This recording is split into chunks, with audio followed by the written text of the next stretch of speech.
ರಾಣಾ ಅವರೇ, ನಿಮ್ಮ ಮೊದಲ ಸಿನಿಮಾ ಬಗ್ಗೆ ಸುಧೀರ್ ಅವರು ಎಕ್ಸ್ಪ್ಲೇನ್ ಮಾಡಿದ್ರು, ನಾವೆಲ್ಲರೂ ನೋಡಿದ್ದೀವಿ. ಅಲ್ಲಿಂದ ಇಲ್ಲಿಗೆ ಶಿಫ್ಟ್ ಆಗೋದು ಅಫ್ಕೋರ್ಸ್ ಒಬ್ಬ ಕಲಾವಿದನಿಗೆ ಅದೊಂದು ಚಾಲೆಂಜ್ ಮತ್ತು ಎಕ್ಸೈಟ್ಮೆಂಟ್. ಅದು ವಾವ್, ಇಂಥದ್ದೊಂದು ಪಾತ್ರ ಇದೆ, I have to get ready for it ಅಂತ. ಸೊ ಪಾತ್ರ ಕೇಳಿದಾಗ ಮತ್ತೆ ಮನೆಗೆ ಹೋದಾಗ ಏನು ಓಡ್ತಾ ಇತ್ತು ತಲೆಯಲ್ಲಿ?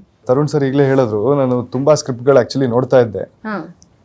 ಎಲ್ಲ ಅದೇ ಕಮರ್ಷಿಯಲ್ಲು, ಸುಮ್ಮನೆ ಜಸ್ಟ್ ಒಂದು ಎಂಟರ್ಟೈನ್ಮೆಂಟ್ ಜಾನರು ಆ ಥರ ಎಲ್ಲ ಇದ್ದಿದ್ದು. ನೀವು ಹಾಗಾದ್ರೆ ನಾನು ಹುಡುಕ್ತಾ ಇದ್ದಿದ್ದು ಬೇಸಿಕ್ಲಿ ನಮ್ಮ ಮಣ್ಣಿಗೆ ಹತ್ರವಾದ ಕತೆ, ಎಲ್ಲರಿಗೂ ಕನೆಕ್ಟ್ ಆಗೋ ಕತೆ. ಒಬ್ರು ಆಡಿಯನ್ಸ್ ನೋಡಿದ್ವಾಗ ಈ ಹುಡುಗನ್ನ ನೋಡಿ ಕನೆಕ್ಟ್ ಆಗಬೇಕು ಅಂದರೆ, ಓ ನಮ್ಮವನೇ ಅಪ್ಪ ಇವನು, ಇಲ್ಲೇ ಎಲ್ಲೋ ಅಂದರೆ ನಮ್ಗೆ ಗೊತ್ತಿರೋನು, ನಮ್ಮ ಪಕ್ಕದ ಮನೆಯವನು ಆ ಥರ ಅನಿಸ್ಬೇಕು. ಯಾಕಂದರೆ ನಾನು ಇವಾಗ ಬಿಗಿನಿಂಗ್ ನಂದು ಇವಾಗ ಶುರು ಮಾಡ್ತಿರೋದ್ರಿಂದ ಕೆರಿಯರು, ನಾನು ಇವಾಗ ಎಲ್ಲರಿಗೂ ಕನೆಕ್ಟ್ ಆಗೋದು ಟ್ರೈ ಮಾಡ್ತಾಯಿದ್ದೀನಿ. ಯಾಕಂದರೆ ಕನೆಕ್ಟ್ ಆದ್ರೇ ಮುಂದೆ ಹೋಗಿ ಐ ಥಿಂಕ್ ನನಗೆ ಬೇರೆ ಥರ ಒಂದು ಇವಾಗ ಏನು ಮಾಸ್ ಅಂತೀವಿ, ಕಮರ್ಷಿಯಲ್ ಅಂತೀವಿ, ಆ ಥರ ನಾನು ಮುಂದೆ ಯಾವುದೋ ಒಂದು 3-4 ವರ್ಷ ಆದಮೇಲೆ I can take that step. ತುಂಬ ಕನೆಕ್ಟಿಂಗ್ ಕ್ಯಾರೆಕ್ಟರ್ನ ಹುಡುಕ್ತಾ ಇದ್ದೆ. ಸೊ ಅಫ್ಕೋರ್ಸ್ ಅದು ನನಗೆ ಈ ಒಂದು ಕಥೆಯಲ್ಲಿ ಸಿಕ್ತು. And at the same time ಇಲ್ಲಿ ಇದ್ದಿದ್ದು ಬರೀ ಕತೆ ಅಂತ ಅಲ್ಲ, ತರುಣ್ ಸರ್ ಥರ ಒಂದು ದೊಡ್ಡ ಪಿಲ್ಲರ್ ಇದ್ರು ಈ ಒಂದು ಸಿನಿಮಾ ಅಲ್ಲಿ. ಸೊ ಅವ್ರ ಬಗ್ಗೆ ನಾನು ಆ್ಯಕ್ಚುಲಿ ಮಾತಾಡಲೇಬಾರ್ದು, ಅವರು ಇರೋ ಒಂದು ಪೊಸಿಷನಲ್ಲಿ. ಸೊ ಅದು ಒಂದು ನನಗೆ ತುಂಬ ದೊಡ್ಡ ಬಿಲೀಫ್ ಇದ್ದಿದ್ದು. ಯಾಕಂದರೆ ಅವರು ಆ್ಯಸ್ ಅ ಪ್ರೊಡ್ಯೂಸರ್ ಆಗಿನೂ ಇನ್ವಾಲ್ವ್ ಆಗಿರುವಾಗ at the end of the day coral ಅವ್ರ ಡೈರೆಕ್ಟ್ರೆ. ಹೌದು. ಸೊ ಎಲ್ಲದರಲ್ಲೂ ಅವ್ರು ನಿಂತು he will make sure that ಆ ಔಟ್ಪುಟ್ಟು ಬಂದೇ ಬರಬೇಕು ಅಂತ. ಸೊ ಈ ಸಿನಿಮಾಲ್ಲೂ ಅಷ್ಟೇ, ಅವರು ರೈಟ್ ಫ್ರಮ್ ಸ್ಕ್ರಿಪ್ಟಿಂಗ್ ಸ್ಟೇಜಿಂದ ಆಗಿರಲಿ, ಒಂದು ಮ್ಯೂಸಿಕ್ ಆಗಿರಲಿ, ಆರ್ ರೀ ರೆಕಾರ್ಡಿಂಗ್ ಆಗಿರಲಿ, ಎಡಿಟಿಂಗ್ ಆಗಿ ಎಲ್ಲದರಲ್ಲೂ ಅವ್ರು ಕೂತ್ಕೊಂಡು is the also one captain of the ship in a way. So ಆ ಒಂದು ನಂಬಿಕೆ ನಂಗೆ ಅವ್ರ ಮೇಲೆ ಎಲ್ಲ ಫಸ್ಟಿಂದನೂ ಇದೆ. ಇನ್ಫ್ಯಾಕ್ಟ್ ನಾನು ಹೇಳೋಕ್ಕೆ ಇಷ್ಟಪಡ್ತೀನಿ ಸರ್, ನಿಮಗೂ ಹೇಳಿಲ್ಲ ನಾನಿದು. ಏಕಲವ್ಯ ಆದಮೇಲೆ ಸ್ಕ್ರಿಪ್ಟ್ಗಳು ಹುಡ್ತಾ ಇದ್ದೆ.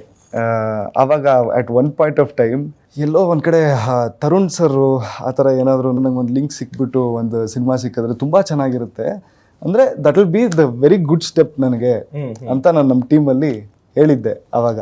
ಆಮೇಲೆ ಅದೇನೋ ಹೇಳ್ತಾರಲ್ಲ ಸರ್, ಅದಕ್ಕೆ ಒಂದು ಇದ್ದಿದೆಯಲ್ಲ ಮ್ಯಾನಿಫೆಸ್ಟೇಷನ್ ಅಂತ, ಅದು ಯಾರಿಗೆ ಗೊತ್ತು ನಿಜನಾ ಏನು ಅಂತ. ಬಿಕಾಸ್ ಐ ಡೋಂಟ್ ನೋ ಅದು ಹೆಂಗೆ ಏನು ಕನೆಕ್ಟ್ ಆಯಿತೋ ಗೊತ್ತಿಲ್ಲ. ಬಟ್ ಇವತ್ತಿಲ್ಲಿ ಕೂತಿದ್ದೀವಿ, ಸಿನಿಮಾ ಪ್ರಮೋಟ್ ಮಾಡ್ತಾ ಇದ್ದೀವಿ ನೋಡಿ. ಬಟ್ ನಿಜವಾಗ್ಲೂ this is a true thing. ಇವತ್ತವರೆಗೂ ನಾನು ಸರ್ಗೂ ಹೇಳಿರಲಿಲ್ಲ. ಸೊ ನನಗದು ಯಾವತ್ತೂ ಇತ್ತು. ಆ್ಯಂಡ್ ಸರ್ ಹೇಳ್ತಾರೆ, ಈ ಥರ ಕತೆ ಕೇಳಿದ ಮೇಲೆ ನಾನು ಪಾಸಿಟಿವ್ ಆಗಿ ಹೇಳಿದೆ ಅಂತ ಎಲ್ಲ. ಫಸ್ಟ್ ಆಫ್ ಆಲ್ ಇವ್ರು ನನಗೆ ಮೆಸೇಜ್ ಹಾಕಿದ್ವಾಗಲೇ ಪ್ರಿಯಾಂಕಾ ಅವ್ರ ಥರ ಅವ್ರು ಯಾವಾಗ ಬಂದು ಹೇಳಿದ್ರು ಬಂದು ಕತೆ ಕೇಳಿ ಅಂತ, ನಾನು ತರುಣ್ ಸರ್ ಕರಿತವ್ರಂದ್ರೆ ಫಸ್ಟ್ ಆಫ್ ಆಲ್ ಅವ್ರು ಓಕೆ ಮಾಡಿರೋ ಕತೆ ಇದು. ಸೊ ಆ ಒಂದು ಮೈಂಡ್ ಸೆಟ್ ಅಲ್ಲೇ ಹೋಗಿದ್ದು. ನಾನೇನು ಓಕೆ ಅನ್ನೋದು, ನಾನೇನು ಓಕೆ ಅನ್ನೋದು ಸರ್, ನೀವು ಹಂಗೆಲ್ಲ ಮಾತಾಡ್ಬೇಡಿ ಸರ್, ನನ್ನ ಪಕ್ಕದಲ್ಲಿ ಕೂಡಿಸ್ಬಿಟ್ಟು ನಾನೇನು ಓಕೆ ಅನ್ನೋದು. ನೀವು ಓಕೆ ಅಂದಿದ್ಮೇಲೆ ಮುಗೀತಷ್ಟೇ, ನಾವು ಸುಮ್ಮನೆ ನೀವು ತೋರಿಸಿದ ದಾರಿಯಲ್ಲಿ ನಡೀತಿದ್ದೀವಿ. Okay okay. ಸೊ ಇಬ್ಬರದು ಮ್ಯಾನಿಫೆಸ್ಟೇಷನ್ ಎಷ್ಟು ಸ್ಟ್ರಾಂಗ್ ಇದೆ ನೋಡಿ. ಅವರು ತರುಣ್ ಸುಧೀರ್ ಅವರ ಅಂಡರಲ್ಲಿ ವರ್ಕ್ ಮಾಡಬೇಕು ಅಂತಿದ್ರು, ನೀವು ಸೊ ಮ್ಯಾನಿಫೆಸ್ಟೇಷನ್ ಮಾಡಿದ್ರೆ ಎಷ್ಟು ವರ್ಕ್ ಆಗುತ್ತೆ ಅನ್ನೋದನ್ನ ಈ ಇಬ್ಬರನ್ನ ನೋಡಿದ್ರೆ ಗೊತ್ತಾಗುತ್ತೆ. ನಮ್ಮ ಕಾಲೇಜಲ್ಲಿ ಮಹಾನಟಿ ಮುಗಿದ್ಮೇಲೆ ಕಾಲೇಜ್ಗೆ ಹೋಗ್ತಾ ಇದ್ದೆ, ಅಲ್ಲಿ ಇವಾಗ ಏನು ಮಾಡ್ತಾ ಇಲ್ವಾ ಅಂತ ನಾನು ಏನು ಹೇಳಿದ್ದು, ತರುಣ್ ಸರ್ ಹೇಳಿದ್ದಾರೆ ಮುಂದೆ ಒಂದು ಸಿನಿಮಾ ಹೇಳಿದ್ದಾರೆ, ಅದೇ ಇವಾಗ ಸ್ವಲ್ಪ ಸರ್ ಬ್ಯುಸಿ ಇದ್ದಾರೆ, ನಾನು ಎಜುಕೇಷನಲ್ಲಿ ಬ್ಯುಸಿ ಇದ್ದೀನಿ, ಆಗತ್ತೆ ಅಂತ ಸುಮ್ಮನೆ ಹೇಳ್ತಾ ಇದ್ದೆ. ಸುಮ್ಮನೆ ಹೇಳ್ತಿದ್ದೆ ಕಾಲೇಜಲ್ಲೆಲ್ಲ, ಅದೆಲ್ಲ ನಿಜಾನೇ ಆಗೋಯ್ತು ಇವಾಗ. ಸೊ ಇಬ್ಬರ ಮ್ಯಾನಿಫೆಸ್ಟೇಷನ್ ನಿಜ ಆಗಿದೆ. ಸೊ ಇನ್ನೊಂದೇನಂದ್ರೆ ಈ ಪಾತ್ರ ಮತ್ತು ಇವೆಲ್ಲನ ನೋಡಿದಾಗ ನಿಮ್ಮದು ಒಂದು ಕಲ್ಪನೆ ಇದೆ, ಒಂದು ಪರಿಕಲ್ಪನೆ ಇದೆ, ಅದು ಒಂದು ಮ್ಯಾನಿಫೆಸ್ಟೇಷನ್ನೇ. ಅದು ಇವಾಗ 5ನೇ ತಾರೀಕು ಬೆಳ್ಳಿತೆರೆ ಮೇಲೆ ಬರ್ತಾ ಇದೆ.